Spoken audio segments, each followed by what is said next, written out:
So আমরা হচ্ছে আজকে যে নতুন চ্যাপ্টারটা শুরু করব সেটার নাম হচ্ছে সি পেজ। হ্যাঁ, আচ্ছা। তো সি পেজ চ্যাপ্টারটা শুরু করব। এই চ্যাপ্টারের শুরুতেই আমি কিছু স্লাইড আপনাদের দিয়ে দিয়েছি, ক্লাসরুমে দেখে নেবেন সেখান থেকে। আর হচ্ছে তো আমাদের সি পেজ চ্যাপ্টারের, যদি আমরা সি পেজ বলতে আসলে কি বুঝি সেটা দিয়ে আসলে শুরু করব। আহ, প্রথমেই সি পেজের একটু ডেফিনেশনটা দিয়ে শুরু করি, ঠিক আছে?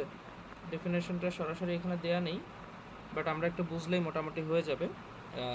তেমন কিন্তু কঠিন কোনো কিছু না।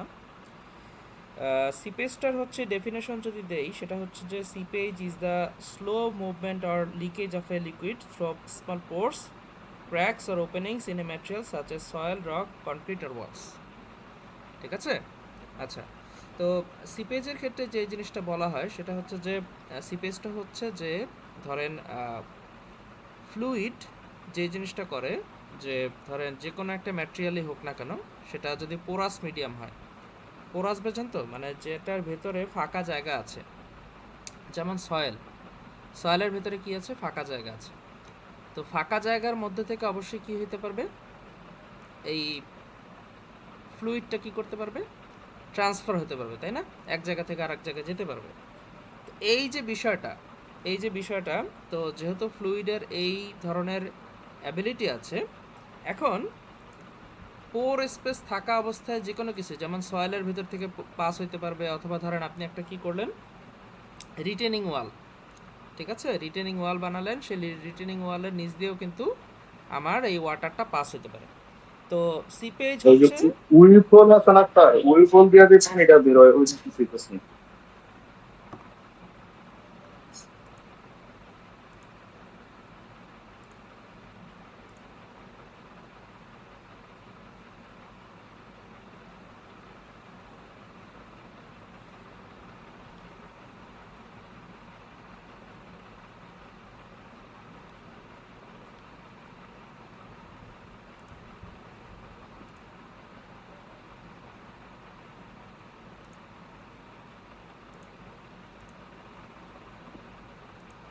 আচ্ছা আরেকবার একটু বলেন তো, আমি শুনতে পাইনি, আরেকবার একটু বলবেন।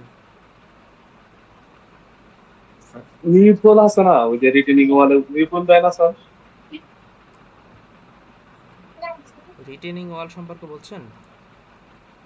জি স্যার, ওই যে উইফল আছে না, উইফল, ঠিক আছে, গাছ নিচে যে উইফল দেয় স্যার, আচ্ছা কোনো আপনি, জায়গায় মাটি টাটি ভরাট আচ্ছা যেটাই ভরাট হোক করলে আপনি, উইফল দেয় না? আচ্ছা যেটাই হোক আপনি, আমি ঠিকমতো শুনতে পাচ্ছি না, আমার অডিওতে একটু প্রবলেম হচ্ছে। আমি কন্টিনিউ করি, পরবর্তীতে আপনি কালকে ক্লাসে আমার সাথে দরকার হলে বিষয়টা বললেন, ঠিক আছে? আপাতত আপনি আহ, যেটা বলছি সেটা শোনেন। সো সিপেজের কথা যেটা বললাম, সিপেজ হচ্ছে gradual flow of water through tiny openings in a porous material. সিপেজের যদি ডেফিনেশনটা আমি লিখি সরাসরি এখানে, seepage is the gradual flow of water through porous material. Porous,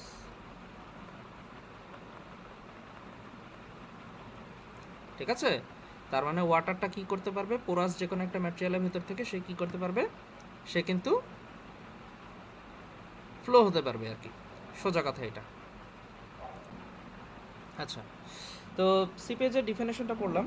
এখন আসলে সিপেজ দ্বারা আসলে আমাদের এই চ্যাপ্টারের কাজটা কি সেটা একটু আমরা বর্ণনা করব। আহ, আমরা প্রিভিয়াস যে চ্যাপ্টারগুলো ছিল, যেমন হচ্ছে আমরা পারমিয়াবিলিটি পড়েছিলাম। পারমিয়াবিলিটি মনে আছে? পারমিয়াবিলিটি জিনিসটা কি? পারমিয়াবিলিটি জিনিসটা কি? অর্থাৎ প্রত্যেকটা সয়েলের একটা বৈশিষ্ট্য থাকে, যে বৈশিষ্ট্যটা হচ্ছে যে, ধরেন ক্লে সয়েল হোক বা হচ্ছে স্যান্ডি সয়েল হোক, এর ভিতর থেকে ওয়াটারটা যে পাস করে, ঠিক আছে, কোনোটা একটু দ্রুত হয়, কোনোটা একটু স্লো হয়, এটা ডিপেন্ড করে হচ্ছে তার হাইড্রোলিক কন্ডাক্টিভিটির জন্য, তাই না? তো পারমেবিলিটি যখন পড়েছি, পারমেবিলিটিরই একটা কনসেপ্ট হচ্ছে, এর পরের কনসেপ্টটাই হচ্ছে সিপেজ। তো এখানে আমরা এই সিপেজটা বর্ণনা করব। কেন বর্ণনা করব? কারণ আমাদের ধরেন হচ্ছে বিভিন্ন স্ট্রাকচার বানাতে হয়। যেই ক্ষেত্রে যেটা হয় যে সামনে আমরা দেখব বিভিন্ন ধরনের হচ্ছে ধরেন আপনি ড্যাম বানালেন বা যে কোনো কিছু একটা বানালেন, সেই ক্ষেত্রে যেটা হয় যে সয়েলটা, সয়েলের নিচে যেহেতু পানি কি করতে পারে, এক জায়গা থেকে আরেক জায়গায় যেতে পারে, সেই ক্ষেত্রে যেটা হয় যে সয়েলের নিচে ওয়াটারের জন্য একটা প্রেশার ক্রিয়েট হয়। তাতে যেটা হয় সয়েলের উপরে যে স্ট্রাকচারটা থাকে তার উপর একটা আপলিফট প্রেশার চলে আসে। এখন কতটুকু পানি বা কতটুকু ফ্লো সেটা নিচ দিয়ে হতে হতে পারে, সেটা হচ্ছে আমরা এই সিপেজের মাধ্যমে আমরা হচ্ছে জানতে পারি। আমি যদি একটা দেখাই, এই যে সামাউন্ড, আপনারা হচ্ছে একটা ছবি দেখতে পাচ্ছেন, এইটা হচ্ছে ধরেন সেই রিটেনিং ওয়াল, ঠিক আছে? এই যে রিটেনিং ওয়াল দেখতে পাচ্ছেন সবাই?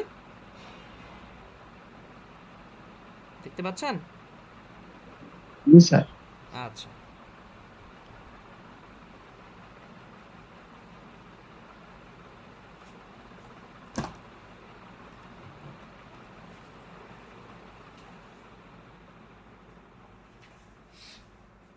আচ্ছা।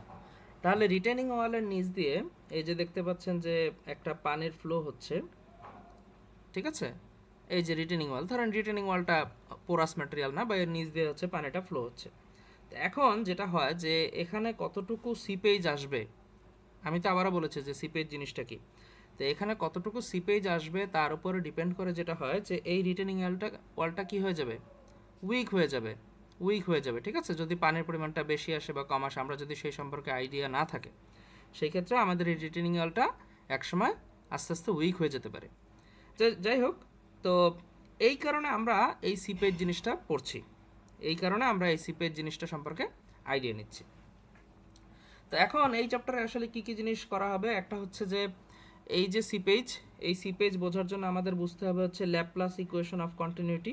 এই ইকুয়েশনের মাধ্যমে আমরা হচ্ছে দেখব যে বিভিন্ন সয়েলের ভেতর থেকে যখন ওয়াটার ফ্লো হয় তা সেটা কিভাবে হচ্ছে এক জায়গা থেকে আরেক জায়গায় ট্রান্সফার হচ্ছে, ঠিক আছে? সেই জিনিসটা আমরা হচ্ছে এই ল্যাপ্লাস ইকুয়েশন অফ কন্টিনিউটি থেকে প্রবলেমটা সলভ করব। তারপর হচ্ছে আমরা দেখব যে এই ল্যাপ্লাস ইকুয়েশন অফ কন্টিনিউটি এটা নিশ্চয়ই একটা ডেরিভেশন হবে, বা হচ্ছে ধরেন ক্যালকুলাস ইউজ করে এই ক্যালকুলেশনটা করতে হয়। ক্যালকুলাস তো আপনারা বোঝেন, ইন্টিগ্রেশন, ডিফারেন্সিয়েশন, এগুলো। কিন্তু এর পরিবর্তেও আমরা গ্রাফিক্যালি কিভাবে এই সিপেজটাকে ক্যালকুলেশন করতে পারি গ্রাফিক্যালি, ঠিক আছে? ছবি এঁকে বা ছবির মাধ্যমে। আমাদের কাজ হচ্ছে যে সিপেজের পরিমাণটা বের করা। আমাদের কাজ হচ্ছে সিপেজের পরিমাণটা বের করা। অ্যান্ড সিপেজটা হচ্ছে কি, ডিসচার্জ অ্যাকচুয়ালি, ঠিক আছে? কোন ডিসচার্জ? যেই ওয়াটারটা কি যে কোনো একটা পোরাস মিডিয়ামের ভেতর থেকে স্লোলি যদি মুভমেন্ট করে, এই ঘটনাটাই হচ্ছে সিপেজ, এবং সেখানে পানির একটা নির্দিষ্ট ভলিউম থাকবে, ঠিক আছে? তাহলে এখন একটা শিখবো হচ্ছে এই যে ল্যাপ্লাস ইকুয়েশন অফ কন্টিনিউটি, এইটা একটা শিখবো, এবং আরেকটা শিখবো হচ্ছে যে ফ্লোনেট। ফ্লোনেট সম্পর্কে শিখবো, এই যে ফ্লোনেট সম্পর্কে শিখবো। এবং ওই যে দেখবো যে সিপেজ থ্রো আর্থ ড্যামস, সেই ক্ষেত্রে কী ধরনের ঘটনা ঘটে থাকে। আর্থ ড্যাম বলতে বোঝাচ্ছি যে সাপোজ আপনি একটা ড্যাম ক্রিয়েট করলেন, এই যে এরকম একটা ড্যাম ক্রিয়েট করলেন, তো যেটা হবে যে এই এক পাশে হচ্ছে পানি থাকবে আর এক পাশে পানি থাকবে। এই যে ধরেন পানির লেভেল এক পাশে এরকম আর এক পাশে এরকম। এখন এই পানিটা ধরেন এই সয়েলের নিচ দিয়ে, যেহেতু সয়েলটা কি পোরাস মিডিয়াম, তাই না? সয়েলটা হচ্ছে পোরাস মিডিয়াম, সেই ক্ষেত্রে ওয়াটারটা তো ফ্লো হবে, নিচ দিয়ে ফ্লো হবে। তো সেই ক্ষেত্রে কি ঘটনাটা ঘটে থাকে সেইটা হচ্ছে আমরা এইখানে দেখব এই চ্যাপ্টারে। আচ্ছা, এখন আসেন ল্যাপ্লাস ইকুয়েশন অফ কন্টিনিউটি, এইটা আসলে কি বোঝায় বা এইটা দ্বারা আসলে আমরা কি শিখব, কিভাবে আমরা ক্যালকুলেশনটা করব। এটা বোঝার জন্য আমাদের এইখানে আসতে হবে। এই যে দেখেন আপনাদের জন্য একটা ছবি রেডি করেছি, সেটা হচ্ছে যে প্রথমেই যেটা দেখতে পাচ্ছেন সেটা হচ্ছে যে এই একটা রিটেনিং ওয়াল আছে এখানে, এখানে নিচ দিয়ে হচ্ছে যে দেখতে পাচ্ছেন রিটেনিং ওয়ালের একপাশে হচ্ছে পানির যে লেভেলটা সেটা একটু উপরে আছে, আর এই পাশে যে পানির লেভেলটা সেটা একটু নিচে আছে। তার মানে বুঝতেই পারছেন যে এইখানে যখন পানির চলাচলটা হয়েছে সেখানে কিছু একটা লস হয়েছে। লসটা হওয়ার কারণটাই হচ্ছে এখানে যে পোরাস মিডিয়ামটা আছে, যেটা মাটি আছে বা সয়েল আছে, সেখানে কিছুটা লস হয়েছে। তো এই লসের পরিমাণটা হচ্ছে এই যে এইচ, হেড লস, হেড ডিফারেন্সটাই হচ্ছে হেড লস। ভালো কথা। এখন এই যে আমরা কিছু ছবি দেখতে পাচ্ছি, এই ছবিগুলোর মাধ্যমে আমরা সেই ল্যাপ্লাস ইকুয়েশন অফ কন্টিনিউটি এটা সম্পর্কে একটু বুঝবো। পরীক্ষার জিনিসটা আসবে না, বাট আপনারা যেহেতু একটা ইকুয়েশন লিখবেন, সেই ইকুয়েশনের একটু কিছুটা হলেও আইডিয়া থাকাটা জরুরি। তো যেটা হয় যে পানিটা কি করবে, এক্স ডিরেকশন বরাবর ফ্লো করবে, তাই না, এক্স ডিরেকশন, এবং একই সাথে জেড ডিরেকশনও ফ্লো করবে, জেড, এক্স এবং জেড। ওয়াইটা আমরা না ধরি, কারণ হচ্ছে এটা যেহেতু একটা 2D পিকচার, এটা তো একটা 2D ফিগার। তো সেই ক্ষেত্রে ওয়াইটা হচ্ছে এই যে ধরেন হচ্ছে ওই অন্য মানে আমাদের যে হচ্ছে ছবিটা দেখতে পাচ্ছেন সেটা লম্ব বরাবর। যাই হোক, এখন এক্স ডিরেকশনটা হচ্ছে পানি, এক্স ডিরেকশনে পানিটা কোন দিকে যাচ্ছে, এই বরাবর, এক্স ডিরেকশন। অর্থাৎ পানি যদি আপনি আপ স্ট্রিম থেকে ডাউন স্ট্রিমে যান, যে কোনো একদিকে তো যাবে, সামনের দিকে আগাবে, তো সেটা হচ্ছে এক্স ডিরেকশন। আর আরেকটা ডিরেকশন হচ্ছে ভার্টিক্যাল, একটা অরাইজন্টাল আর একটা ভার্টিক্যাল, সহজভাবে বললে যেটা বোঝায়। তাহলে ভার্টিক্যাল এবং হচ্ছে অরাইজন্টাল, এই দুইটা ডিরেকশন আমাদের কাছে আছে। এখন বলছে যে in the real world water doesn't flow in straight lines. ওয়াটারটা কি করে না, স্ট্রেট লাইনে ফ্লো হয় না, ওয়াটারটা কি হয় না, স্ট্রেট লাইনে ফ্লো হবে না। তো সেই ক্ষেত্রে হোয়েন অবস্ট্রাক্টেড, অবস্ট্রাক্টেড মানে বোঝেন তো, মানে আপনি যদি এই ফ্লুইডের চলার পথে কোনো জায়গায় বাধা দিয়ে দেন, কোনো জায়গায় অবস্ট্রাকশন দিয়ে যান, যেমন এই যে এইটাই হচ্ছে একটা অবস্ট্রাকশন, অবস্ট্রাকশন দিয়ে দিলেন। তাহলে অবস্ট্রাকশন দিয়ে দিলে যেটা হবে, এই যে অবস্ট্রাকশন লাইক স্ট্রাকচার ড্যামস অথবা হচ্ছে শীট পাইল, এইটা হচ্ছে শীট পাইল হিসেবেও কনসিডার করা যায়, যেটা আর কি মাঝখানে আছে, আমরা যেটাই কনসিডার করি না কেন। তো it is forced under them through permeable soil travelling simultaneously in horizontal X and হচ্ছে ভার্টিক্যাল জেড ডিরেকশন। অর্থাৎ কোনো ধরনের অবস্ট্রাকশন যদি দিয়ে দেন এই পানির ফ্লোয়ের ক্ষেত্রে, সেই ক্ষেত্রে সে কী করবে, এক্স এবং জেড দুইটা ডিরেকশনেই ফ্লো হবে।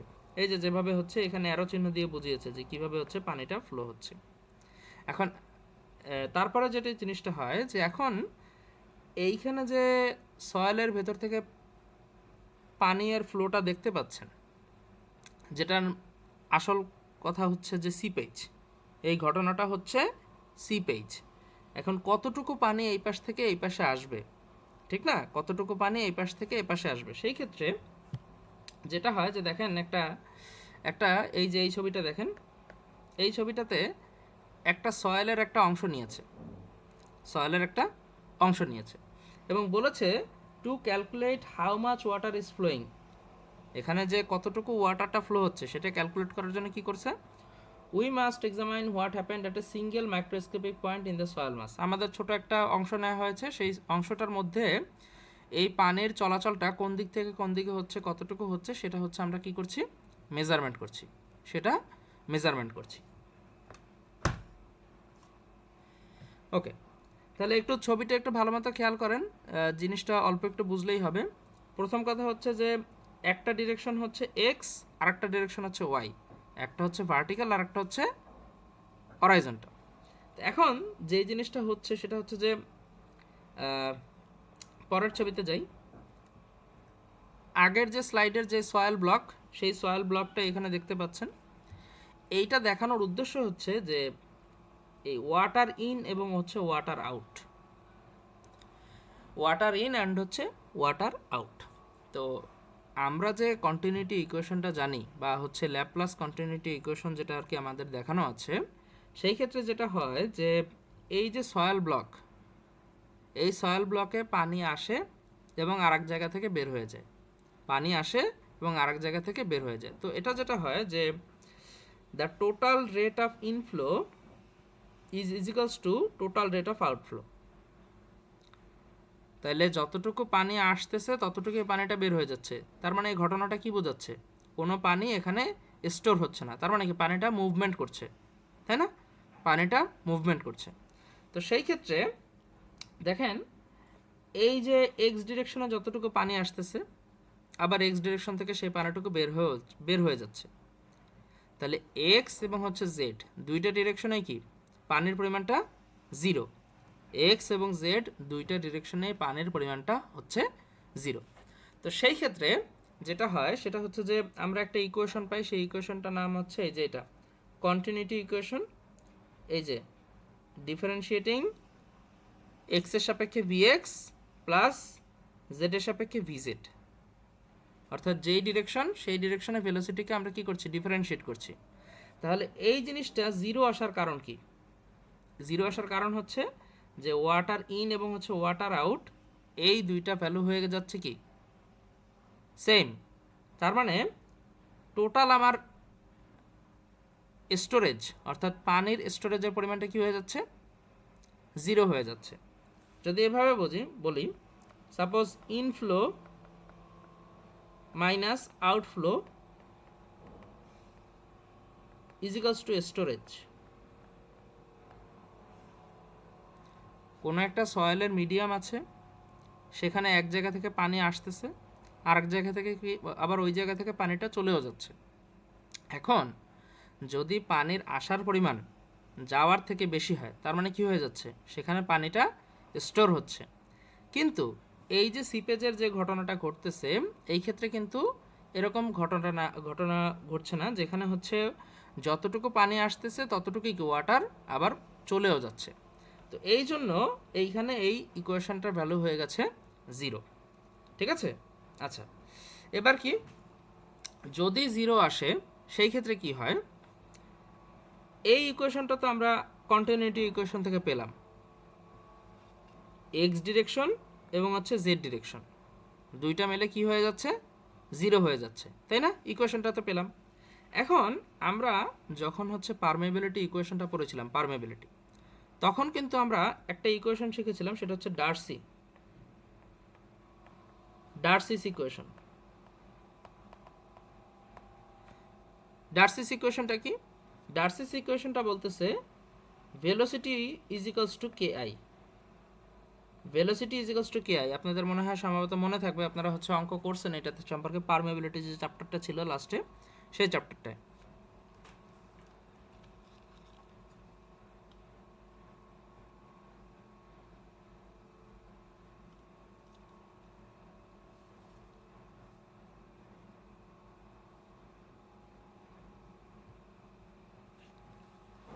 আচ্ছা, আপনারা কি এটা দেখতে পাচ্ছেন ঠিক মতো? হ্যালো? স্যার দেখতে পাচ্ছি।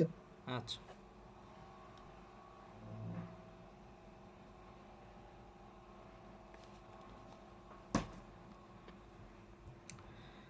তো এখন ডার্সি ইকুয়েশন ছিল V is equals to K I. এই ভিটা হচ্ছে সেই ওয়াটারের ভেলোসিটি, যেই ওয়াটারটা এক জায়গা থেকে আরেক জায়গায় সয়েলের ভেতর থেকে যাচ্ছে।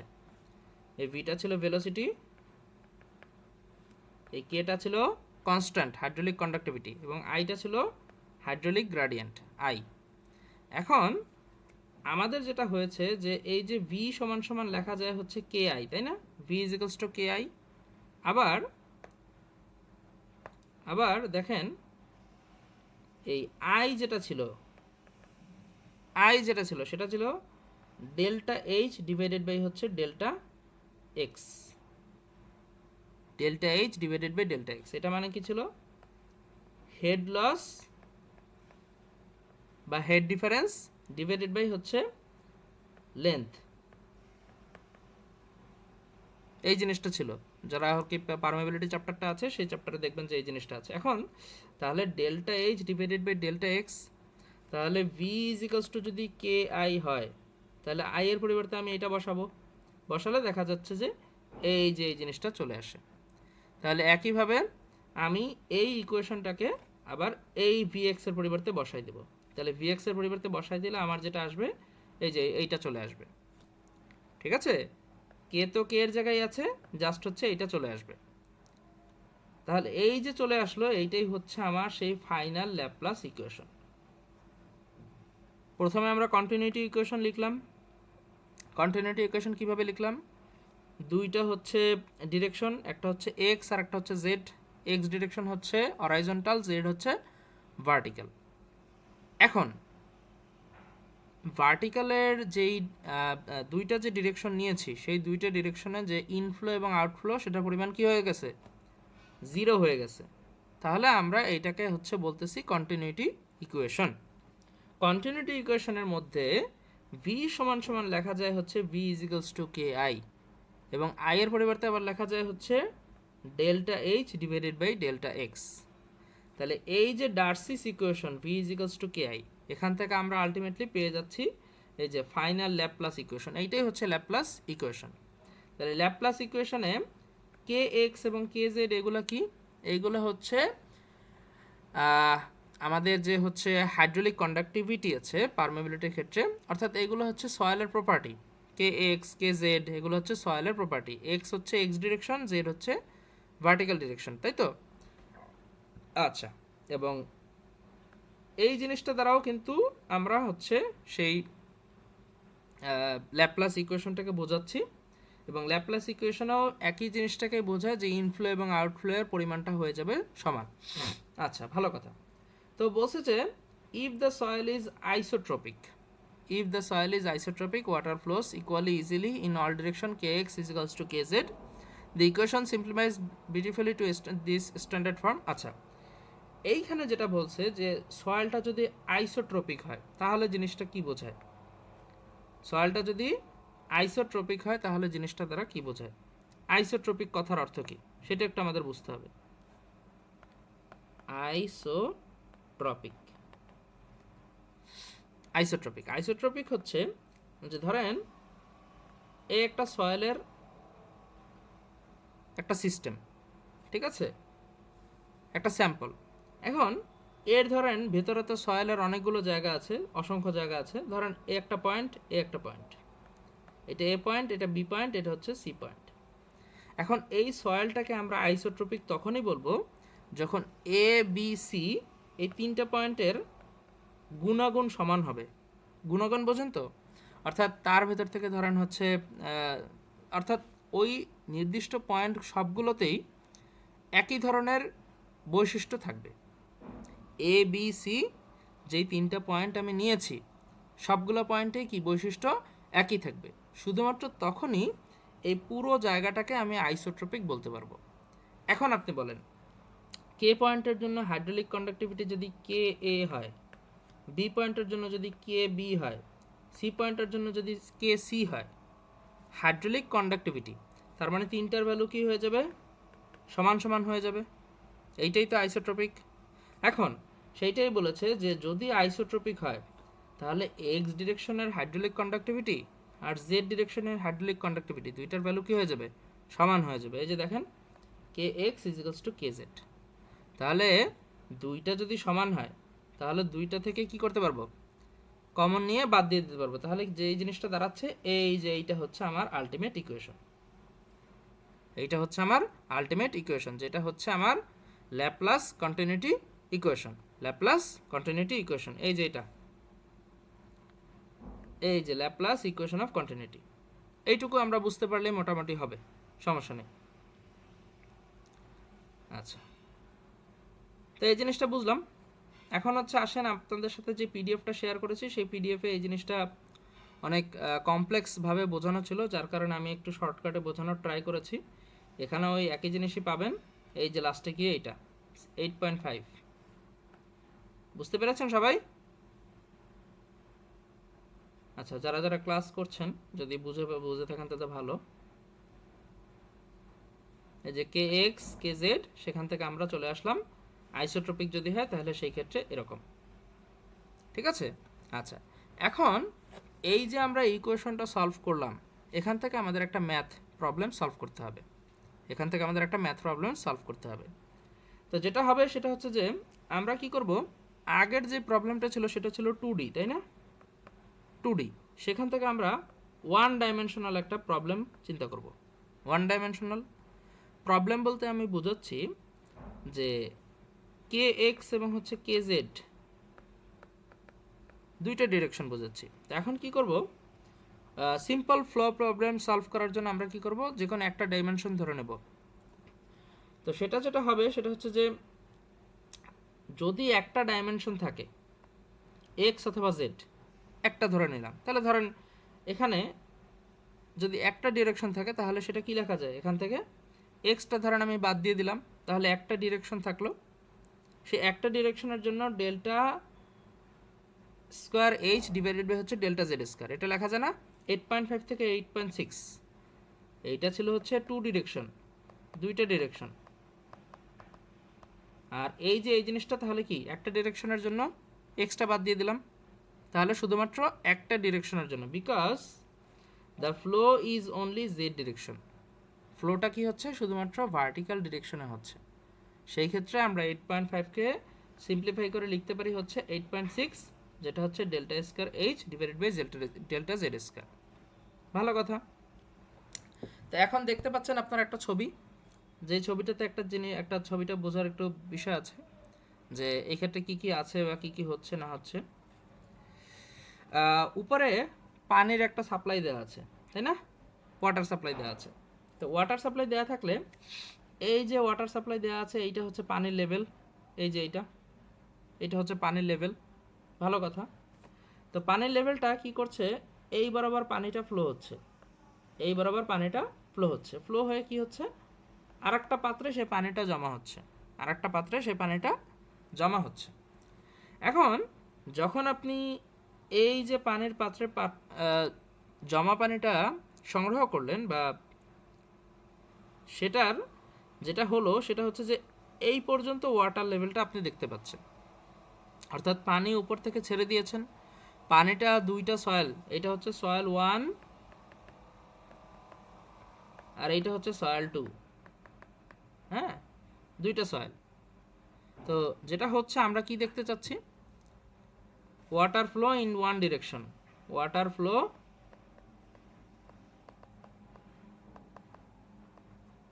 ইন ওয়ান ডিরেকশন, তাই তো? Water flow in one direction. তাহলে দেখেন এইখানে ভার্টিক্যাল ডিরেকশনে শুধুমাত্র কি হচ্ছে, ওয়াটারটা ফ্লো হচ্ছে শুধুমাত্র ভার্টিক্যালি, নিচের দিকে নামতেছে, আর কোনো দিকে না, সামনেও না, পিছনেও না, পাশেও না, শুধুমাত্র ভার্টিক্যাল ডিরেকশন। তো যেটা হচ্ছে যে আমরা দেখতে চাচ্ছি যে এই সয়েলের ভেতর থেকে কি কি পরিমাণ পানি গেলে কি পরিমাণ হেড লস হয়, ঠিক আছে? আমরা এই সয়েল মিডিয়ামের ভেতর থেকে যখন পানিটা ওয়াটারটা ফ্লো হবে সেই ক্ষেত্রে কী পরিমাণ হেড লস হয় সেটা আমরা দেখতে চাচ্ছি। তো এখন দেখেন পানির লেভেল শুরুতে ছিল হচ্ছে এখানে, পানিটা যখন এই সয়েল মিডিয়ামের ভেতর থেকে আসতেছে তখন পানির লেভেলটা চলে আসছে এখানে। সুতরাং যদি এই জিনিসটা বোঝেন তাহলে এই যে দুইটা লেভেল, এই দুইটা লেভেলের মধ্যে এতটুকু হচ্ছে কি ডেল্টা এইচ অথবা হেড লস, এই যে H1টাই হচ্ছে হেড লস, ঠিক আছে? দুইটার ডিফারেন্স, হেড লস বা হেড ডিফারেন্স যেটাই বলেন এইটা। আচ্ছা, এখন আরেকটা জিনিস বোঝেন,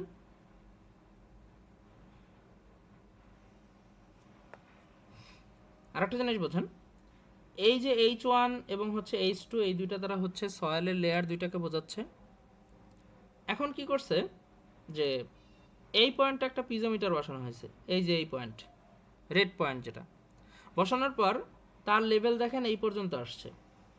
অর্থাৎ আমি যদি সয়েলের যে কোনো একটা পয়েন্টে, ধরেন হচ্ছে এই পয়েন্টটাও বসাতে পারতাম, এই পয়েন্টটাও বসাতে পারতাম, এই পয়েন্টটাও বসাতে পারতাম, বিভিন্ন জায়গায় আমি পারতাম। তো পারলে কি হবে, এক এক জায়গার হেড বিভিন্ন হবে, বিভিন্ন জায়গার হেড ডিফারেন্স কি হবে, বিভিন্ন হবে, ভিন্ন ভিন্ন হবে। তো এই যে রেড পয়েন্ট, এই পয়েন্টে যখন আমার পিজোমিটার বসানো হয়েছে সেই ক্ষেত্রে আমার হেডটা আসছে এই পর্যন্ত, এই পর্যন্ত। তাহলে এখন এই যে পয়েন্ট এবং হচ্ছে এই পয়েন্ট, এই দুইটার মধ্যে ডিফারেন্স কতটুকু, এইচ। এই দুইটা পয়েন্টের মধ্যে ডিফারেন্সটা হচ্ছে কোন দুইটা পয়েন্ট, এই যে এই পয়েন্ট এবং এই যে ওয়াটারটা ফ্লো হচ্ছে একদম এন্ডিং পয়েন্ট, সেই দুইটার মধ্যে হেড ডিফারেন্সটা হচ্ছে কি, এইচ। দেখেন আমার আসলে উদ্দেশ্যটা কি, উদ্দেশ্যটা হচ্ছে যে এই ওয়াটারটা এই জায়গা দিয়ে ফ্লো হচ্ছে, তাহলে ফ্লো হওয়ার সময় সয়েলের বিভিন্ন অংশে তার হেডের যে পরিমাণ সেটা কি আস্তে আস্তে কমবে, আস্তে আস্তে কী হবে, কমবে। কারণ এই সয়েলের ভেতরে কি আছে, ফাঁকা জায়গা আছে। তাহলে ফাঁকা জায়গা থাকার কারণে প্রত্যেকটা জায়গাতেই কি হবে, হেড লস হবে। ফাঁকা জায়গা থাকার কারণে কি হবে, হেড লস হবে। তাহলে হেড লস যদি হয় প্রত্যেকটা পয়েন্টে, সেই ক্ষেত্রে যেটা হয় সেটা হচ্ছে যে এই যে হেড লস, এখন আমি কি করব, আমি ওই ম্যাথমেটিক্যালি প্রত্যেকটা পয়েন্টের এই হেডের পরিমাণটা কত, অর্থাৎ এই এইচ কত হতে পারে সেটা হচ্ছে আমি হিসাব করব। এইখানে যখন এই পয়েন্টটা ছিল তখন তার হেড ডিফারেন্সটা হয়েছে এই যে এইচ। যখন এইখানে পিজোমিটারটা নেওয়া হয়েছে তখন তার হেড ডিফারেন্সটা হয়েছে এই যে এইখান থেকে, এইটা তো হচ্ছে একদম final final destination, final point, আর এইটা হচ্ছে আমার ইনিশিয়াল পয়েন্ট। Initial point. তাহলে আমাকে প্রত্যেকবার দেখতে হবে যে আমি যে কোনো একটা পয়েন্টেই পিজোমিটার বসাই না কেন, আমি এই সয়েলের মধ্যে যে কোনো একটা পয়েন্টেই পিজোমিটার বসাই না কেন, সেই পয়েন্টের থেকে ফাইনাল পয়েন্টের হেড ডিফারেন্সটা কতটুকু, এইটাই জাস্ট আমি হিসাব করব। বুঝতে পারছেন? তাহলে সেটা হতে পারে যে এই যে এইখানে পয়েন্টটা হতে পারে, এইখানে পয়েন্টটা হতে পারে, এইখানেও পয়েন্টটা হতে পারে। প্রত্যেকবারের ক্ষেত্রেই আমার কি করতে হবে, এই পয়েন্ট এবং এই যে ফাইনাল পয়েন্ট, এই দুইটা পয়েন্টের মধ্যে হেড ডিফারেন্স কত সেটা হচ্ছে আমি বের করব। তো যদি এইটুকু বুঝি,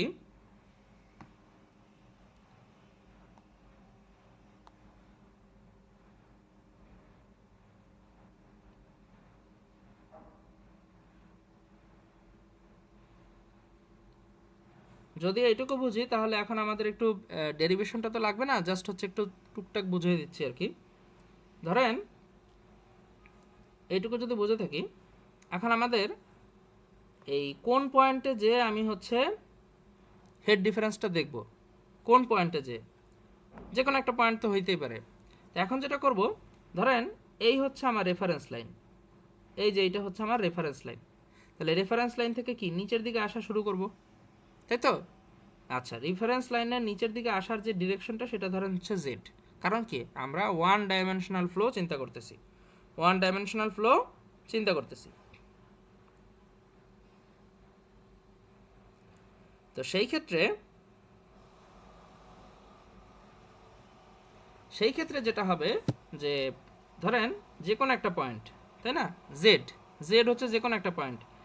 এই ধরেন হচ্ছে আমাদের যদি এইখানে একটা পয়েন্ট নিতে হয়, এই যে শুরুর দিকে, তখন জেড এর ভ্যালু কী হবে, জিরো হবে। জেড এর ভ্যালু কী হবে, জিরো হবে। আবার আমি যদি এইখানে একটা পয়েন্ট নিতে চাই, এই যে এইখানে, এই যে রেড পয়েন্ট, ঠিক আছে, এইখানে জেড এর ভ্যালু কত হবে, এইখানে জেড এর ভ্যালু হবে দেখেন H1। কিভাবে বুঝলাম, এই যে দেখেন, এই যে এইখান থেকে এইটুকের ভ্যালু হচ্ছে H1 ডেপথ। বুঝতে পারতেছেন আমি কি বলতে চাচ্ছি? আচ্ছা, আবার ধরেন এই যে এইখানে এই পয়েন্টের ক্ষেত্রে জেড এর ভ্যালু কত হবে, এই যে এতটুকু ডিস্টেন্স, ঠিক আছে। আচ্ছা, এখন তাহলে এই ডিস্টেন্সের উপর হিসাব করে আমরা আলটিমেটলি কি বের করতে চাচ্ছি, যে এই সয়েলের মধ্য দিয়ে যখন ওয়াটারটা ফ্লো হয় তখন যে কোনো পয়েন্টের জন্য তার হেড ডিফারেন্সটা কতটুকু, কার সাথে, ফাইনাল পয়েন্টের সাথে। আমাদের এই জিনিসটা করার উদ্দেশ্য হচ্ছে যে আমরা সয়েলের বিভিন্ন পয়েন্টে, সয়েল কয়টা এখানে, দুইটা না, এই একটা সয়েল, এই একটা সয়েল, এই যে সয়েল 1 এবং হচ্ছে সয়েল 2, এবং দুইজনের কিন্তু হাইড্রোলিক কন্ডাক্টিভিটিও আবার ভিন্ন, K1 আর K2, K1 আর হচ্ছে K2। তাহলে এখন আমরা যেটা দেখতে চাচ্ছি যে কোন পয়েন্টের জন্য আমার হেড ডিফারেন্সটা কত হবে, কোনটার হেড ডিফারেন্স। ধরেন আমি একটা পয়েন্ট নিলাম বি, এর সাথে এই ফাইনাল পয়েন্ট, এর সাথে এর ফাইনাল পয়েন্টের হেড ডিফারেন্স কতটুকু সেটা হচ্ছে বের করতে চাচ্ছি। তাহলে দেখেন, যখন জেড এর ভ্যালুটা 0 থেকে H1 এর মধ্যে হবে, জেড এর ভ্যালু 0 থেকে H1 এর মধ্যে মানে কি বোঝাচ্ছে, অর্থাৎ এই জিনিসটা দ্বারা বোঝাচ্ছে যে আমার পয়েন্টটা আসলে সয়েল 1 এর মধ্যে, আমি যে পয়েন্টটা নিচ্ছি সেটা হচ্ছে সয়েল 1 এর মধ্যে। কীভাবে, এই যে দেখেন এইখানে জেড এর ভ্যালু 0, এই পয়েন্টে এই যে জেড এর ভ্যালু 0, আর এই যে সয়েল 1, যেটা সয়েল 1 এই পয়েন্ট, এইখানে জেড এর ভ্যালু কত, H1। তার মানে কি, বাউন্ডারিটা কি, 0 two H1, 0 two H1 boundary. আচ্ছা, তো সেই ক্ষেত্রে আমার হেড ডিফারেন্স বের করার ইকুয়েশন কি, এই যে এটা, ঠিক আছে। আচ্ছা, আমরা আলটিমেটলি আরও কিছু সূত্র পাবো সামনে, সমস্যা নেই। এখন দেখেন পরবর্তীতে যেটা হবে, এইচ ওয়ান আর জেড এর ভ্যালুটা হচ্ছে এইচ ওয়ান থেকে H one plus H two এর মধ্যে। এর মানেটা কি? এর মানেটা কি? এটার অর্থ হচ্ছে আমার এই জেড এর ভ্যালু বা পিজোমিটারটা যেখানে বসাতে চাচ্ছি সেই পয়েন্টটা হচ্ছে এই যে সয়েল লেয়ার টু এর মধ্যে, সয়েল টু, ঠিক আছে। এই যে এইখান থেকে এই যে এই পয়েন্ট আর হচ্ছে এই পয়েন্ট, এইখানের ভ্যালু হচ্ছে এইচ ওয়ান আর এইখানের ভ্যালু হচ্ছে H one plus H two. বুঝতে পারছেন? এই হচ্ছে বিষয়। এই দুইটার বিষয়ের মধ্যে তাহলে যেটা হবে যে এই কন্ডিশনটা যখন অ্যাপ্লাই হবে, এই কন্ডিশনটা, তখন আমি বুঝতে পারবো যে এটা হচ্ছে সয়েল টুতে আছে, এই কন্ডিশনে সয়েল টুতে আছে। এবং সেই ক্ষেত্রে আমার এইচ, এই এইচ এর ভ্যালুটা কত সেটা হচ্ছে আমরা এই ইকুয়েশন থেকে বের করতে পারবো, এই ইকুয়েশন থেকে বের করতে পারবো। এবং এই এইচটা কি? এই এইচটা হচ্ছে head difference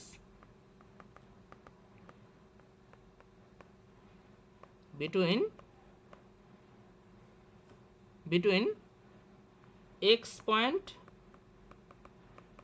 and final point. X point দ্বারা বোঝাচ্ছি যে আমি তো জানি না যে আপনি কোন পয়েন্টটাকে আপনি ধরে নিচ্ছেন, ঠিক আছে। এখানে তো অনেকগুলো পয়েন্ট, এই যে এখানে আপনি হচ্ছে এই পয়েন্টটা নিতে পারেন, এই পয়েন্টটা নিতে পারেন, এই পয়েন্টটা নিতে পারেন, যে কোনো একটা পয়েন্ট। তো এক্স পয়েন্ট এবং ফাইনাল পয়েন্ট ধরেন হচ্ছে এই যে পয়েন্ট নিলেন হচ্ছে এই যে এইটা, এই যে এ পয়েন্টটা, তাহলে এ পয়েন্ট থেকে এই ফাইনাল পয়েন্টের হেড ডিফারেন্সটা কতটুকু সেইটা হচ্ছে আপনি বের করতে যাচ্ছেন। তো সেইটার জন্য এটা, তাহলে সয়েল ওয়ান এবং সয়েল টু এই দুইটা ইকুয়েশন পেলাম।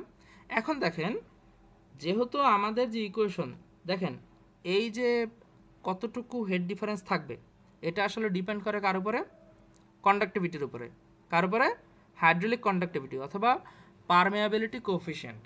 এটা আসলে ডিপেন্ড করতেছে হচ্ছে কে? সেটা হচ্ছে পারমিয়াবিলিটি কোএফিসিয়েন্ট,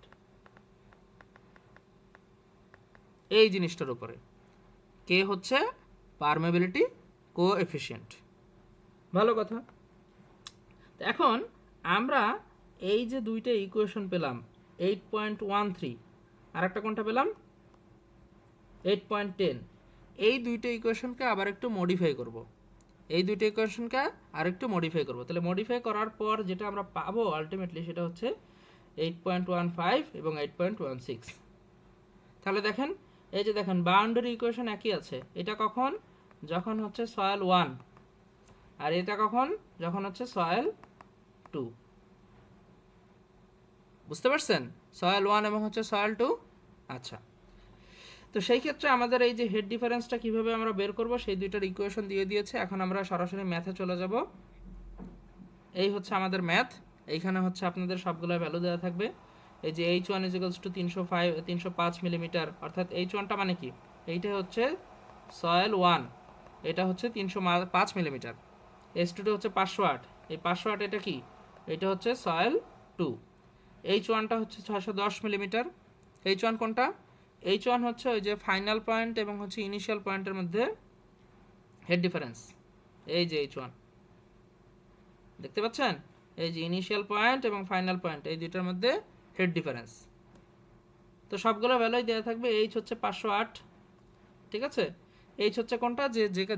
যেই পয়েন্টটা আপনি নিয়েছেন, যেই পয়েন্টটা নিয়েছেন, কোন পয়েন্ট? ধরেন এ পয়েন্ট, এ পয়েন্ট, সে এ পয়েন্ট থেকে ফাইনাল পয়েন্টের যে হেড ডিফারেন্স সেটা হচ্ছে 508, ঠিক আছে। একটা পয়েন্ট নিয়েছেন এ পয়েন্ট, সেই এ পয়েন্ট থেকে ফাইনাল পয়েন্টের হেড ডিফারেন্সটা হচ্ছে 508 মিলিমিটার, অর্থাৎ এইচ। এই যে দেখেন এই যে এইচের এখানে বসাবেন 508। আচ্ছা, জেড হচ্ছে 203, জেড হচ্ছে 203। 203 কীভাবে আসলো? এই যে দেখেন এখান থেকে তো এই যে রেফারেন্স লাইন জেড হচ্ছে শুরু হয়েছে। একটু মুছে দিই সব কিছু। জানি না কতজনে আপনারা হচ্ছে ঠিকমতো ক্লাসটা বুঝতেছেন বা হচ্ছে বোঝার ট্রাই করতেছেন। জিনিসটা অ্যাকচুয়ালি অনেক কমপ্লেক্স, বা হচ্ছে যদি রেকর্ডিং ক্লাস দেখে বোঝেন সেটাতে আসলে অন্য বিষয়। বাট অনলাইনে ক্লাসটা ঠিকমতো যদি অ্যাটেন্ড না করেন কোশ্চেন থেকে যাওয়ার কথা, ঠিক আছে? তো যাই হোক, তো যেটা বলছিলাম যে জেড কিভাবে আমরা মাপি বা জেডটা ওখানে কিভাবে মেপেছে, যে Z is equals two 203 millimetre কোশ্চেনে দেওয়া আছে, আর এইচ ওয়ানের ভ্যালু দেওয়া আছে 503, এরকমই দেওয়া না? 305, সরি 305, আর জেড এর ভ্যালু হচ্ছে 203। এটা দ্বারা আসলে কি বোঝাচ্ছে? যদি এইটা বোঝেন তাহলে বোঝা যাবে যে এইচ ওয়ানের ভ্যালু হচ্ছে 305 মিলিমিটার। তার মানে এই যে এতটুক ডিস্টেন্স, এই এতটুকু ডিস্টেন্সের ভ্যালু হচ্ছে 305 মিলিমিটার। আর জেড যে শুরু হয়েছে এই বরাবর জেড, তাই না? তার মানে জেড এর ভ্যালুটা 203, তার মানে কি বোঝাচ্ছে? জেড এর ভ্যালুটা 203, তার মানে কি জেড এর ভ্যালুটা, অর্থাৎ আমি যে পয়েন্টটা নিতে চাচ্ছি সেটা সয়েল ওয়ানের ভেতরে আছে, সয়েল ওয়ানের ভেতরে আছে। তাহলে সেটা কত হতে পারে? এই যে ধরেন এইখানে একটা পয়েন্ট, এইখানে একটা পয়েন্ট, এখন এই পয়েন্টটা ধরেন এ পয়েন্ট, এই পয়েন্টটা হচ্ছে এ পয়েন্ট, আর এই যে ডিস্টেন্সটা, এই যে রেফারেন্স লাইন থেকে এই যে ডিস্টেন্সটা, এইটাই হচ্ছে সেই জেড, এবং জেড এর ভ্যালুটা হচ্ছে 203, ভ্যালুটা হচ্ছে 203। যাই হোক, যতটুকু চিত্রে বুঝেছি। না ভাই H1 আর Z সমান দেখাচ্ছে স্যার। কোথায়? এই যে কি স্যার H1 আর Z স্যার সমান দেখাইছে স্যার, তাহলে দেখি কি হবে। না না না, সমান দেখায় নাই। এই যে দেখেন, এই অ্যারো আর এই অ্যারো, এইটা দ্বারা বোঝায় হচ্ছে এই দুইজনের মাঝখানে, কিন্তু দেখেন জেড এর ক্ষেত্রে হচ্ছে এইখান থেকে শুরু হয়েছে, মানে এটা হচ্ছে ইনিশিয়াল পয়েন্ট। ওই জেড আর এইচ ওয়ান সমান না, মানে জেড এর ভ্যালুটা এইখান থেকে রেফারেন্স লাইন, তাহলে জেড এর ভ্যালুটা এই দিকেও আসতে পারে, এই পর্যন্ত আসতে পারবে। বুঝতে পারছেন? বুঝছি স্যার, বুঝছি স্যার। এটা এই সয়েল 1 হইতে পারে, 2 তে হইতে পারে। হ্যাঁ, সেটাই তো আমি দেখালাম। জেড এর ভ্যালু এই যে ধরেন আমি এই যে এইখানে যদি একটা পয়েন্ট নিতাম, তাহলে জেড এর ভ্যালু কত হইতো? এই যে এই পয়েন্টটা, জেড এর ভ্যালু কত হইতো? এই পয়েন্টটা 0, এই পয়েন্টটা 0 স্যার। 0 হইতো। আর এই যে এই পয়েন্টটা, এই যে এইখানে যদি একটা পয়েন্ট নেই, তাহলে তাহলে স্যার ওই ওই যে রেফারেন্স থেকে H2 যোগ হইতো স্যার। দুইটা যোগ হবে, এইচ ওয়ান আর এইচ টু, এইচ ওয়ান আর এইচ টু যোগ H2 হবে। যোগ হইতো, বুঝতে পারছেন? H2 যোগ হইতো। বুঝতে পারছেন আপনি? জি স্যার, যে এইটাই আমার সাফল্য। জি স্যার, আপনি জি স্যার। আপনি বুঝতে পারছেন, আপনি একা মানে আর কেউ বুঝুক আর না বুঝুক, আপনি একা বুঝতেন, এইটুকুই আমার সাফল্য। যাই হোক, তাহলে এখন, তাহলে কোশ্চেনে কিন্তু সবগুলো ভ্যালু দেওয়া থাকবে, কোশ্চেনে কিন্তু সবগুলো ভ্যালু দেওয়া থাকবে। তাহলে যে ভ্যালু দেওয়া থাকলে এখন ইকুয়েশন কোনটা ইউজ করবেন? তাহলে দেখেন জেড এর ভ্যালুটা 203, তার মানে এটা দ্বারা কি বোঝাচ্ছে? এটা কোন সয়েলে আছে? সয়েল 1 নাকি সয়েল 2? সয়েল 1 এ আছে। 1 এ আছে। তাহলে 1 এ আসলে, 1 এ যদি থাকে তাহলে হচ্ছে তার মানে স্যার আমরা এই যে জেড এর উপর 8.10। ডিপেন্ডেন্ট করে বলতে পারবো যে এই H1 নাকি H2, তাই তো স্যার? Yes yes yes. এবং দুইটা যে সয়েল, একটা হচ্ছে সয়েল 1 এবং সয়েল 2, দুইজনের কিন্তু এই পারমেবিলিটি কোএফিসিয়েন্ট কে এর ভ্যালুটা ডিফারেন্ট। তাহলে এখন এইটার উপরে ডিপেন্ড করেও কিন্তু আমাদের এই সয়েলের কি হচ্ছে? হেড ডিফারেন্স চেঞ্জ হয়ে যাচ্ছে। যাই হোক, তো সেই ক্ষেত্রে ডিসিশন নেওয়ার পর তারপর আপনি ইকুয়েশন ইউজ করবেন, যে সয়েল 1-এর এই 8.10 ইকুয়েশনটা ইউজ করবেন, অর্থাৎ এই যে এইটা হচ্ছে আলটিমেট ইকুয়েশন, মানে 8.15 ইউজ করবেন নাকি 8.16 ইউজ করবেন, সেটা হচ্ছে আপনি ডিসিশন নেবেন। বুঝতে পারছেন? একটু দ্রুত আগাই। এই দুইটা ইকুয়েশন ইউজ করে আমরা হচ্ছে করব। তাহলে এখন আমরা কোন ইকুয়েশনটা ইউজ করব? এই যে এইটা 8.15 যেটা, এটা ইউজ করবো, তাই প্রথমটা না? স্যার। প্রথমটা ইউজ করবো। তাহলে প্রথমটা ইউজ করা হয়েছে, দেখেন প্রথমটা ইউজ করা হয়েছে, এই যে 8.15 এটা লিখেও দিয়েছে। এবং এখান থেকে আলটিমেটলি যেটা বের করছে, এই K1 আর K2 এর ভ্যালুটা বের করছে। দেখেন K1 আর K2, মানে আমাদের কোশ্চেনে এটাই চাওয়া হয়েছে আর কি, যে কত ফ্লো আর কি, এটা আর কি ডিটারমাইন দ্য ফ্লো রেট। তো K1 আর K2 যখন বের করছে, দেখেন K1 এর একটা ভ্যালু দিয়ে দিয়েছে। K1টা কি? পারমেবিলিটি কোএফিসিয়েন্ট অফ ওই যে soil number 1, permeability coefficient of soil number 1। কে হচ্ছে পারমেবিলিটি কোএফিসিয়েন্ট, কে হচ্ছে পারমেবিলিটি কোএফিসিয়েন্ট। তাহলে K1 এর ভ্যালু দেওয়া আছে, তাহলে সেখান থেকে K2 এর ভ্যালু বের হয়ে গেল, এই যে K2। তাহলে দেখছেন দুইটার ভ্যালু কিন্তু ডিফারেন্ট আসছে, K1 এবং হচ্ছে K2। এখন দেখেন আমরা কি করব, আমাদের ওই যে ডিসচার্জের যে ভ্যালুটা, দেখেন আপনারা কি এই ইকুয়েশনটা জানেন? Q is equals to area into velocity, এটাকে জানেন সবাই? জি স্যার। আচ্ছা, জি স্যার। তাহলে স্যার। তাহলে যদি এটা হয় তাহলে ছোট হাতের কিউ দ্বারাও এই ডিসচার্জই বোঝাচ্ছে। এই ছোট হাতের কিউ দ্বারা এই রেট অফ ফ্লো, এই যে দেখেন রেট অফ ফ্লো, এইটাই হচ্ছে সেই ছোট হাতের কিউ দ্বারা বোঝাচ্ছে। তো এরিয়া তো আছে, এই যে দেখেন এরিয়া। তাহলে ভি সমান সমান কি লেখা যায়? ডার্সি ইকুয়েশন, ভি সমান সমান কে আই লেখা যায়। আজকের লেকচারের প্রথমেই শুরু জি করলাম যে sir. V G is sir. Equals to K G I, sir, G sir. Darcy equation. তাহলে সেই জিনিসটা এখানে লিখেছে যে কে আই ইন্টু হচ্ছে এ, কে আই ইন্টু হচ্ছে এ। তো এখন দেখেন কিভাবে আমরা আই বের করব এবং কিভাবে আমরা এ বের করব। এ তো বোঝা যাচ্ছে, এ হচ্ছে pi by 4 D square, cross section যে এরিয়া, কোন এরিয়া? এই যে সয়েল আমরা মিডিয়ামটা নিলাম, এই সয়েল মিডিয়ামটা তো একটা ডায়ামিটারের মধ্যে আছে, তাই না? আছে না? জি স্যার। আমরা তো একটা মোল্ডের ভিতরে এই কাজটা করতেছি, তাহলে এটার তো একটা নির্দিষ্ট ডায়ামিটার থাকবে, তাই তো? তাহলে সেইটা হচ্ছে ডি, তাহলে এইটাই হচ্ছে ক্রস সেকশন এরিয়া। আচ্ছা, ক্রস সেকশন এরিয়া যদি এইটা হয় সেই ক্ষেত্রে এখন দেখেন আমরা কি জানি, হাইড্রোলিক কন্ডাক্টিভিটি আই, এটা সমান কি লেখা যায়? ডেল্টা এইচ ডিভাইডেড বাই হচ্ছে length, delta H divided by length. এখন এটা কি সবার মনে আছে? এই যে এই জিনিসটা হাইড্রোলিক কন্ডাক্টিভিটি, একটা হচ্ছে হেড লস ডিভাইডেড বাই জি হচ্ছে, স্যার, এটা ওই যে আগে নিয়েছে জি পড়ছিলাম। জি জি জি, যাক ভালো। এখন দেখেন আমার সাথে মিলান আসলে আমি কি বলতে চাচ্ছি। এই যে পুরো ছবিটা, ঠিক না? এই যে পুরো ছবিটা, এই ক্ষেত্রে টোটাল হেড লস কতটুকু হইতে পারে? H1 পরিমাণ টোটাল হেড লস, কারণ এইটা হচ্ছে আমার ইনিশিয়াল পয়েন্ট আর এইটা হচ্ছে ফাইনাল পয়েন্ট। তাহলে এই দুইটার মধ্যে যদি হেড ডিফারেন্স H1 হয় এবং এইটা হওয়ার জন্য আমার যে মিডিয়াম সেটা কতটুকু? এই যে এতটুকু, এইটাই হচ্ছে সেই লেন্থ। তাহলে লেন্থ সমান কি লেখা যায়? H1 plus H2। আর আমার হেড ডিফারেন্স এইটা হচ্ছে, এইটাই হচ্ছে আমার হেড লস। তাহলে আই সমান সমান কি লেখা যায়? H1 divided by H1 plus H2। H1 plus H2। ঠিক আছে? তাহলে এইটাই দেখেন এখানে লেখা আছে, এই যে এই যে এখান থেকে আমরা সেই হাইড্রোলিক গ্রেডিয়েন্ট আই, আই এর ভ্যালুটা আমরা বের করে ফেললাম, বুঝতে পারছেন? এর ভ্যালু পেয়ে গেলাম। আর এখন এই যে কে ইকুয়াল, এইটা কেন ইকুইভ্যালেন্ট, এটা কেন বের করছি দেখেন। আমাদের এই যে সয়েল যেটা ছিল, আইসোট্রপিক স্যার নাকি? না না আইসোট্রপিকের জন্য না, আমাদের এখানে তো সয়েলটা দুই রকমের ছিল, কে সয়েল 1 আর হচ্ছে সয়েল 2। তাহলে দুইজনের জন্য যে কন্ডাক্টিভিটি সেটা কি K1 আর K2 ছিল, এই যে K1 আর K2। এখন ওই দুইটাকে আমরা ইকুইভ্যালেন্ট চিন্তা করতেছি, ইকুইভ্যালেন্ট, ঠিক আছে? ওই যে আপনারা পড়েন নাই যে ধরেন দুইটা পাইপ আছে, সাপোজ দুইটা পাইপ আছে, তো দুইটা পাইপকে যদি আমরা রিপ্লেস করে একটা বড় পাইপ দিতে চাই, তখন আমাদের কি করতে হয়? ইকুইভ্যালেন্ট করতে হয় না? মনে আছে আপনাদের এই জিনিসটা? ফ্লুইড মেকানিক্সে পড়ছিলেন। যাই হোক, এখন এখন সেইটাই হচ্ছে কে ইকুইভ্যালেন্ট দ্বারা বোঝাচ্ছি যে ওই দুইটা সয়েলকে যদি আমরা একই রকম চিন্তা করি, ওই দুইটা সয়েলকে যদি আমরা একই রকম চিন্তা করি সেই ক্ষেত্রে তার কন্ডাক্টিভিটির কত হতে পারে, সেইটাই হচ্ছে আমরা এই ইকুয়েশনের মাধ্যমে বের করে ফেলছি,